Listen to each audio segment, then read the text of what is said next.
Architecture is the art of telling stories. This beauty, this universal beauty, is one of the few things that can change the world.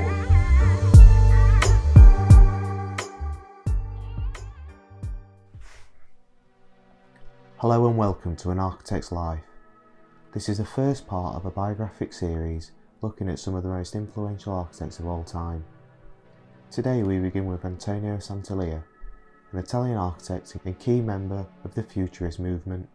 Sant'Elia was born in Como, Italy in 1888 and began work as a draftsman before joining the army in 1915 as Italy entered World War I. Sant'Elia is interesting as although he had one of the briefest architectural careers, having tragically died at the age of 28 only a year after joining the army and managing only one completed architectural work, his sketches, ideas and vision however continue to capture the imagination today.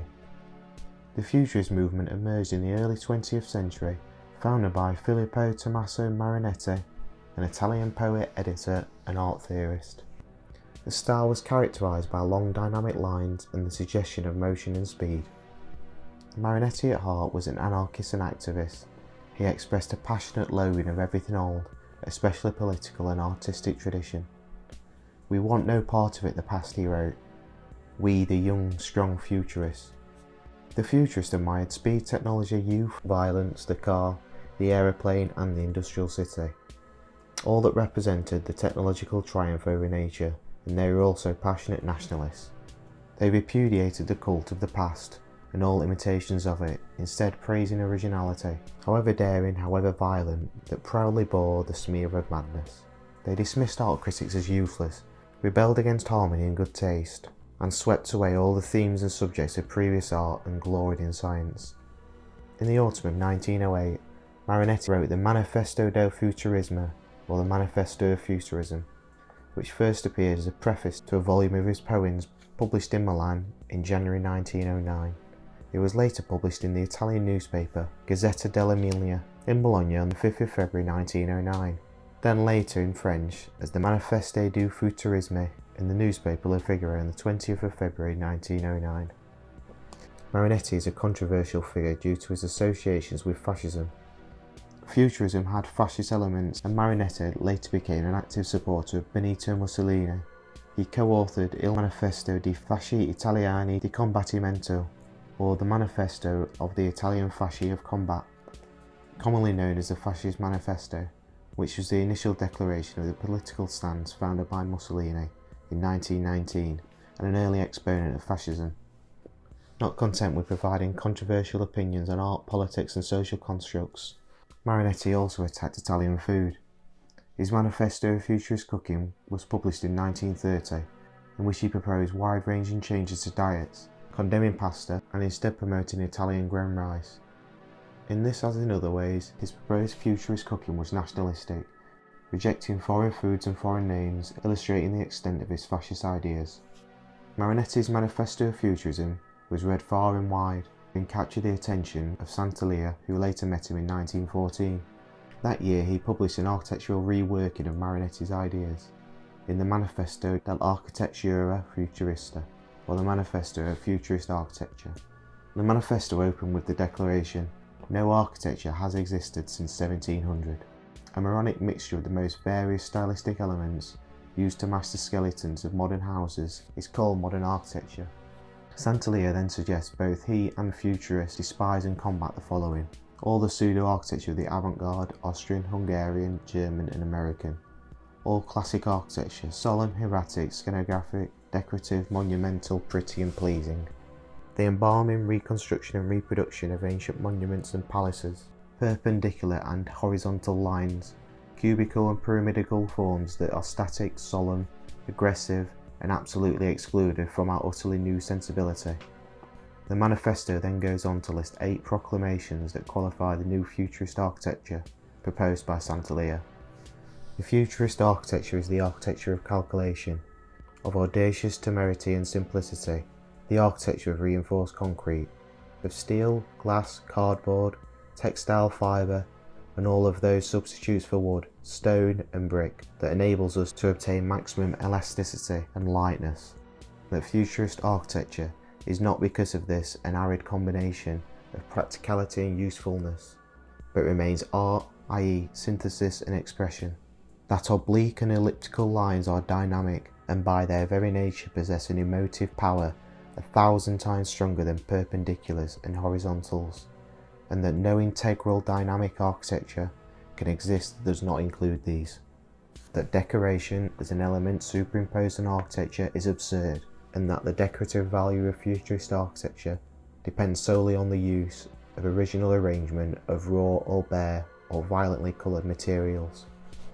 That just as the ancients drew inspiration for their art from the elements of nature, we who are materially and spiritually artificial must find inspiration in the elements of the utterly new mechanical world we have created, and of which architecture must be the most beautiful expression, the most complete synthesis, the most efficacious integration.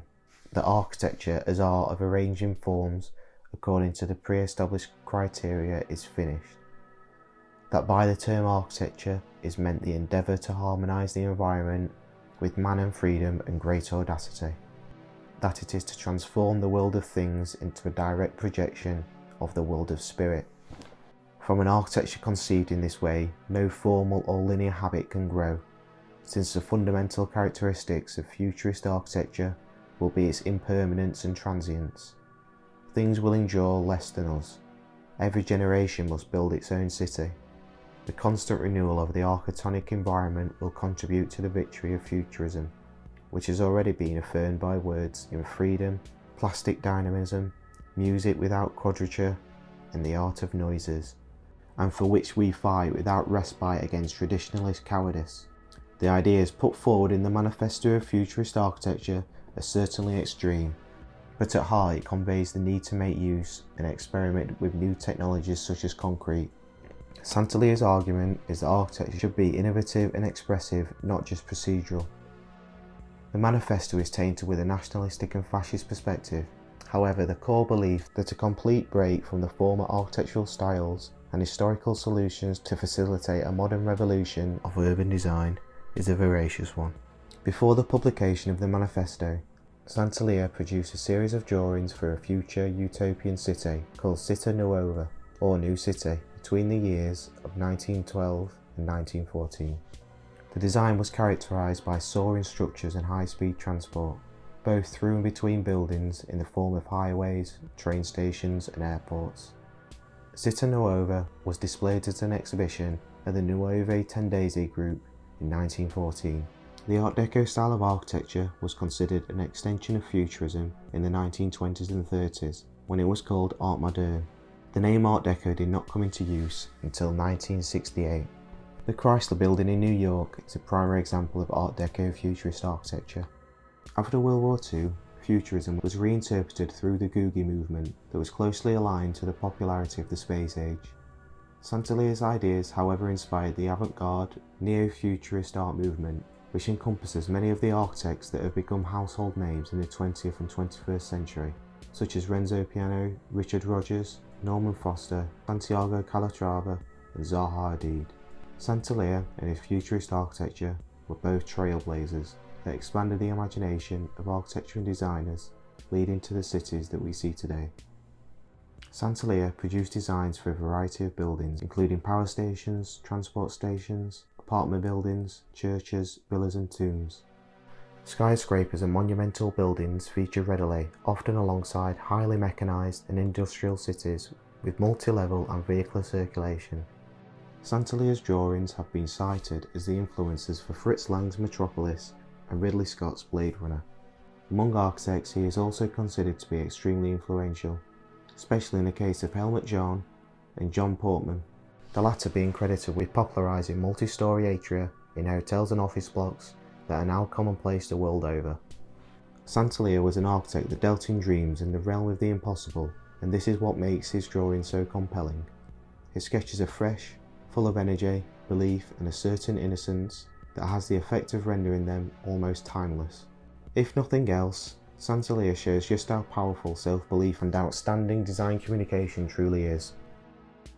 This has been An Architect's Life. Thanks for watching, and if you like this video, don't forget to like, subscribe and comment below with the names of other famous architects, draftsmen or construction innovators that you would like to see featured in this series.